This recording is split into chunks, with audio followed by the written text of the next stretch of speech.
Hi guys, welcome to చిన్న thoughts. మొన్న night యూవీర్ movie చూసాను.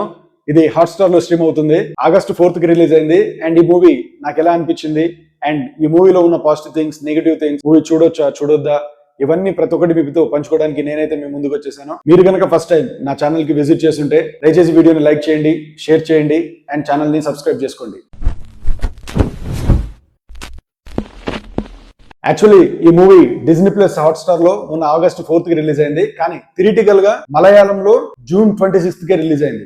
అక్కడ మంచి బ్లాక్ బస్టర్ అయిన తర్వాత ఈ మూవీని ఓటీటీ ప్లాట్ఫామ్స్ లో అన్ని లాంగ్వేజెస్ లో రిలీజ్ చేశారు. అండ్ ఈ మూవీలో కొన్ని పాజిటివ్ థింగ్స్ ఉన్నాయి. ఆ పాజిటివ్ థింగ్స్ ఏంటంటే ఈ మూవీ ఒక రియల్ ఇన్సిడెంట్ మీద బేస్ అయి ఉంటుంది. కొన్ని ట్విస్ట్లు మధ్యలో చిన్న చిన్న ట్విస్ట్లు, అంటే మనం చాలా మూవీస్ చూసిన తర్వాత ఆ మూవీ ఫార్మాట్ లోనే ఉంటుంది, కొత్తగా ఏం అనిపించదు. స్క్రీన్ ప్లే అంటే క్రైమ్ థ్రిల్లర్ కాబట్టి మేబీ క్రైమ్ చేసింది ఇతనే ఉండొచ్చు అని చెప్పేసి మనం సింపుల్ గా గెస్ట్ చేసేస్తాము. కానీ మధ్యలో కొన్ని ఎపిసోడ్స్ ఉన్నాయి, అంటే చిన్నపిల్లలది, ఒక చిన్న పాపది అండ్ బాబుది, వీళ్ళ ఇద్దరి మధ్యన ఉండే ఒక చిన్న ఎమోషనల్ సీన్స్ మాత్రం ఖచ్చితంగా ప్రతి ఒక్కరిని ఆలోచింపజేస్తుంది. ఈ మూవీకి పాజిటివ్ థింగ్స్ అంటే సినిమాటోగ్రఫీ ఒకటి అండ్ బ్యాక్గ్రౌండ్ స్కోర్ చాలా బాగా వచ్చింది.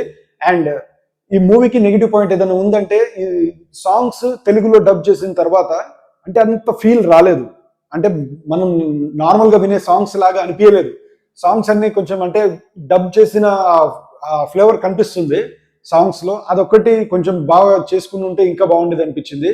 బేసికల్ గా ఈ మూవీ ఒక క్రైమ్ థ్రిల్లర్ కాబట్టి థ్రిల్లింగ్ ఎలిమెంట్స్ చాలా ఎక్కువ ఉంటుందని నేను ఎక్స్పెక్ట్ చేశాను. కానీ లేడీ చనిపోయిన తర్వాత, తన అంటే ఒక మర్డర్ అయిపోయిన తర్వాత ఒక బావిలు దొరుకుతుంది. అక్కడి నుంచి ఆ లేడీని చంపింది ఎవరు, వాళ్ళ బ్యాక్ స్టోరీ ఏంటి, అండ్ అక్కడ జరిగే చిన్న చిన్న ట్విస్ట్లు, టర్న్స్, అదొక్కటే కొంచెం అంటే మనకు ఇంట్రెస్టింగ్ గానే ఉంది స్క్రీన్ ప్లే. ఎందుకంటే బేసిక్ గా ఇది ఒక రియల్ బేస్డ్ స్టోరీ కాబట్టి, రియల్ ఇన్సిడెంట్స్ ని బేస్ చేసుకుని తీసిన స్టోరీ కాబట్టి మనకు ఖచ్చితంగా అంటే ఒక చిన్న న్యాచురాలిటీ ఫీలింగ్ అనేది ఖచ్చితంగా కలుగుతుంది. నాకు అదొకటి బాగా అనిపించింది ఈ మూవీలో. అండ్ పాజిటివ్ థింగ్స్ అంటే ఇవే.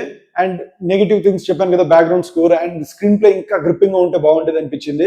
అంటే స్క్రీన్ ప్లే ఇంకా టైట్ గా ఉండుంటే, ఇంకా థ్రిల్లింగ్ గా ఉండుంటే ఇంకా బాగుండేది అనిపించింది. కానీ చూడొచ్చు, మూవీ బాగుంది. మొన్న August 4th కి హాట్స్టార్ లో రిలీజ్ అయింది. ఖచ్చితంగా మూవీ బాగుంది. రియల్ ఇన్సిడెంట్స్, కొన్ని క్యారెక్టర్ ని చూస్తున్నప్పుడు మనం ఎలాంటి తప్పులు చేయొద్దు, ఎలా ఉండాలనేది మాత్రం ఖచ్చితంగా మనకి ఒక చిన్న ఆలోచింపజేసే క్యారెక్టర్ మాత్రం ఉంటుంది. అండ్ ఈ సినిమా నాకు నచ్చింది, డీసెంట్ వాచ్ అనిపించింది. అండ్ మీరు కూడా ఒకసారి ట్రై చేయండి, హాట్స్టార్ లో స్ట్రీమ్ అవుతుంది. అండ్ ఈ మూవీకి నేను ఇచ్చే rating 2 out of 5. Thank you so much. జై హింద్.